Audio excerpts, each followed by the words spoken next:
Hi everyone. बिना बकवास के ये वीडियो स्टार्ट करते हैं, डायरेक्ट अपने टॉपिक पे आते हैं। मैंने बहुत सारे यूट्यूब पे वीडियोस देखे हैं जो बहुत सारे बच्चे अपना सीयूईटी के एग्ज़ाम सेंटर के बारे में अपना एक्सपीरियंस शेयर कर रहे हैं। पर मैं अपना यहाँ सीयूईटी के एग्ज़ाम सेंटर के बारे में नहीं, स्पेसिफिकली उसके बारे में तो नहीं बात करने आई हूँ। बट मैं इंग्लिश के पेपर के बारे में आज बात करना चाहती हूँ। मेरा आज पेपर था फर्स्ट शिफ्ट में, मॉर्निंग शिफ्ट में था। दो पेपर थे मेरे, बायो और इंग्लिश का। सब सही से हुआ, हम लोग अच्छे से चले गए। पेपर स्टार्ट हुआ, बायो का तो पेपर जब स्टार्ट हुआ तो बहुत अच्छा लगा मेरे को, अच्छे से हुआ। मैंने सही से कर लिया, बायो का पेपर अच्छा था। एंड जस्ट बिकॉज ये बायो का पेपर अच्छा हुआ, मेरी एक्सपेक्टेशंस और बढ़ गई इंग्लिश के पेपर के लिए कि यार देखते हैं उसका पेपर कैसा आता है, कैसा कैसा होता है वो पेपर, वो अच्छा होगा नहीं होगा, मैं उसके लिए सोचने लगी। फिर जब जैसे इंग्लिश का पेपर जस्ट स्टार्ट होता है तो मैं वैसे ही जैसे सोच के गई थी कि मैं ये पेपर करूँगी, तो मैंने वैसे ही स्टार्ट करा। इंग्लिश का पेपर मैंने लास्ट से करना स्टार्ट करा, लास्ट क्वेश्चन से, मतलब कि पीछे से मैंने क्वेश्चंस को करना स्टार्ट करा, ताकि क्योंकि लास्ट में वो होता है ना, क्वेश्चन वन वर्ड्स वाले होते हैं, तो हम लोग उसको करके जल्दी से करके और पैसेजेस के लिए मैक्सिमम टाइम बचा सकते हैं। ठीक है, मैंने वैसे करा और जो क्वेश्चंस नहीं आ रहे थे उसको छोड़ती गई। फिर मैंने सोचा कि जब अब हो गया है पीछे का सारा, तो मैं अब स्टार्टिंग से स्टार्ट करती हूँ, पैसेजेस से स्टार्ट करती हूँ। जैसे मैंने पैसेजेस से स्टार्ट करा, पैसेज 3 पैसेज आते हैं ना हमारे सीयूटी एग्ज़ाम में, एक पैसेज, 2 पैसेज, 3 पैसेज, और हर एक पैसेज का 5 क्वेश्चंस होते हैं। तो मैं जो आपको आपको ये जो बताना चाहती हूँ ना इंग्लिश के पेपर के बारे में, भाई आप पता नहीं आप इसको रिलेट कर पा रहे हो कि नहीं। हमारा ये कंप्यूटर था, ठीक है, कंप्यूटर था। And this computer was divided into 3 parts. 3 parts में कह सकते हैं कि ये डिवाइड कर रहा था।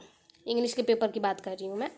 यहाँ पे हमारे क्वेश्चंस लिखे हुए थे 1 2 3 4 5 6 7 8 50 तक क्वेश्चंस थे यहाँ पे हमारे। और यहाँ पे वही हर हर सेक्शन में ये चीज़ थी, यहाँ पे बनी हुई थी। यहाँ पे आप दबाओगे तो इधर आओगे इस पेपर के, और यहाँ दबाओगे तो इस सेक्शन के इस साइड आओगे। ये वाला चीज़ आप तो दिए हो पेपर, तो आप समझ रहे होगे। तीनों सेक्शन में ऐसे बना हुआ था। भाई जब पैसेजेस आया पहला पैसेज,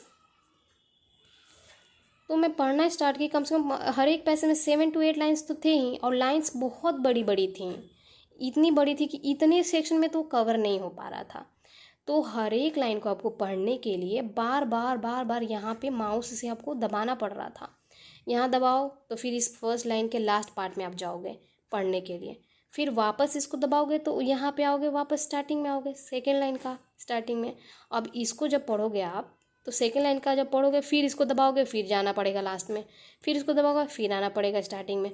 ऐसे करते करते इतना टाइम लगने लगा तो मैं पैनिक करने लगी, यार मैं ऐसे ही करती रहूँगी तो बहुत टाइम लग जाएगा मेरे को तो।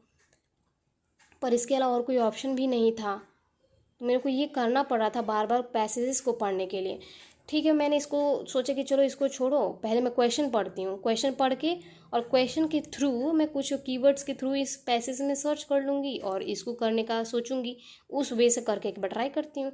पर जब मैंने क्वेश्चन पढ़ना स्टार्ट किया तो क्वेश्चन भी इतने लंबे लंबे थे ना, क्वेश्चन भी बड़े बड़े थे। फिर इसको यहाँ पे दबाना पड़ रहा था, इसको दबाओ दबाओ दबाओ, फिर आओ इधर। अब इस क्वेश्चन इस पार्ट को खोजने के लिए इसमें मेरे को भी वैसे ही करना पड़ रहा था, बार बार वैसे करो। तो मैं बहुत पैनिक हो गई इस चीज़ को लेकर के। मैं सोच कैसे टाइम में मैनेज कैसे करूँ। एंड बस इसी वजह से मेरे कम से कम 5 to 6 क्वेश्चंस मेरे पैसेज वाले छूट गए। मेरे को इतना रिग्रेट हुआ बाद में कि यार मेरी क्या गलती थी, मैं कैसे करूँ अब इस चीज़ को, इसको हैंडल करना। वो भी एक पैसेज नहीं था ना, आपके 3 पैसेजेस थे, टोटल 15 क्वेश्चंस। और हर पैसेज को ऐसे ही पढ़ना पड़ रहा था। क्वेश्चन पढ़ो, पैसेज में ढूंढो, पैसेज को पढ़ो, इधर उधर बार बार स्क्रोलिंग स्क्रोलिंग चल रही थी। एंड इसी वजह से I was unable to manage the time and बस ख़त्म। खत्म। Bye bye, tata, good bye, गया। तो ये मैं अपना एक्सपीरियंस शेयर करना चाहती थी बेसिकली इंग्लिश के पेपर में, जहाँ पैसेजेस आपके आ रहे हैं। तो ये इस तरीके से ही 3 पार्ट में डिवाइड कर दिया जा रहा है कंप्यूटर को, जहाँ पे आपको ऐसे पढ़ना पड़ रहा है। And this is taking hell lot of time, इसमें बहुत टाइम लग रहा है। इसके चक्कर में आप पूरा फंस जाओगे। इसलिए मैं तो एक एडवाइस दूंगी कि पहली बात पेपर तो लास्ट से स्टार्ट करना, पर पेपर लास्ट से स्टार्ट करने का भी कोई फ़ायदा नहीं है, क्योंकि आपको क्वेश्चन यहाँ पे पढ़ने के लिए आप फंसोगे, ज़रूर फंसोगे। तो मैक्सिमम टाइम इसके लिए बचाने का सोचना, इसके लिए कितना मैक्स टू मैक्स टाइम हम बचा सकें कि ये भाई इस झंझट को झेल सकें, आगे पीछे आगे पीछे आगे पीछे करते रहें। ये अगर आप कर लोगे ना तो क्वेश्चन हो जाएंगे। बाकी पेपर ठीक था, अच्छा था, बट यार दिस शुड बी इम्प्रूव्ड मेरे अकॉर्डिंग। अगर आप कंप्यूटर में पेपर ले रहे हो, कंप्यूटर में अगर पेपर हम लोग दे रहे हैं तो there should be some alternative to this. But ठीक है, जो होगा सो होगा, अब तो हो गया, अब कुछ नहीं कर सकते हैं। तो आई डोंट नो किसके कितने के साथ ऐसा हुआ है, कोई इसके बारे में बोल रहा है कि नहीं बोल रहा है, बट आई थॉट कि मेरे को इस पर एक वीडियो ज़रूर बनाना चाहिए। अगर आपके साथ भी ऐसा हुआ है तो प्लीज़ मेरे को कमेंट्स में बताना। बस यही थी, मैं यही चीज़ स्पेशल पैसेजेस के बारे में आपको बताना चाहती थी। Thank you so much for watching.